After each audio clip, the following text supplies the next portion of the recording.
Eli Lilly expects a decision soon on its weight loss pill. They expect a decision from the FDA in April, and if approved, that could put it on the market by the summer.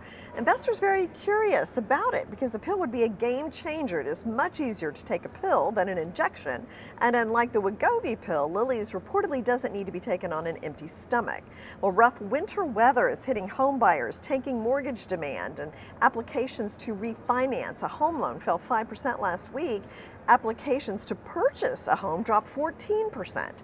Mortgage rates are still hovering right around 6.2%. Bahama Breeze is closing all of its restaurants. Parent company Darden has 28 locations. Half of those will be converted to other restaurant brands, which include Olive Garden, Yard House, and Ruth's Chris Steakhouse. And Chick-fil-A fans in Oklahoma and North Carolina can count themselves lucky. The chicken chain is testing two new sandwiches there. These two sandwiches will be one, an avocado sriracha BLT, and the other is a sweet chili lime crunch chicken sandwich. Fears that AI can replace some software sent stocks reeling. It dragged down the shares of companies that develop, license, and even invest in code and systems. That includes LegalZoom, Adobe, and Salesforce. This after Anthropic's announcement that it was adding new legal tools to its co-work assistant meant to help automate a number of legal drafting and research tasks. Well, Match Group issued soft guidance as it pours money into new products and AI to recharge user growth at Tinder and appeal to younger customers. The dating company has allocated $60 million this year toward new product testing. Some younger Americans are shunning dating apps in favor of meeting people on social media or even in person. And Nvidia nearing a deal to invest $20 billion in OpenAI as part of its latest funding round. This is the chip maker's single biggest investment in the ChatGPT developer. OpenAI is looking to raise up to $100 billion, much of that coming from large tech companies.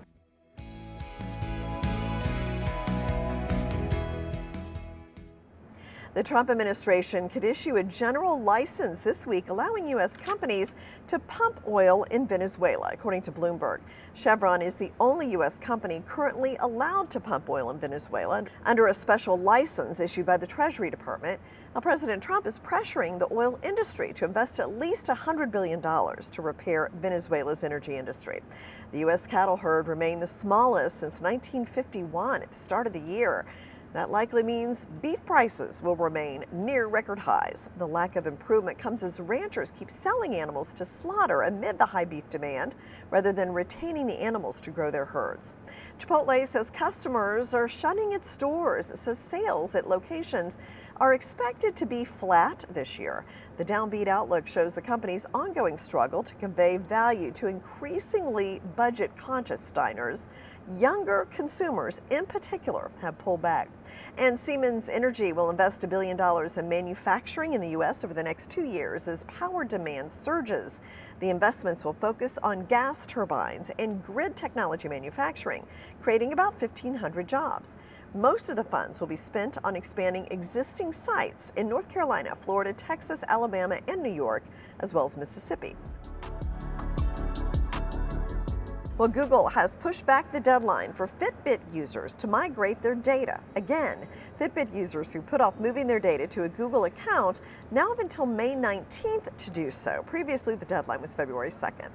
And men develop a greater risk of cardiovascular disease years earlier than women, starting at around age 35, according to a new long-term study. The report, published in the Journal of the American Heart Association, followed more than 5,000 adults from young adulthood and found that men reach clinically significant levels of cardiovascular disease about 7 years earlier than women. Experts advise both men and women to monitor their heart health in early adulthood and to see their doctor regularly. From the New York Stock Exchange, I'm Jane King. Here's to your health.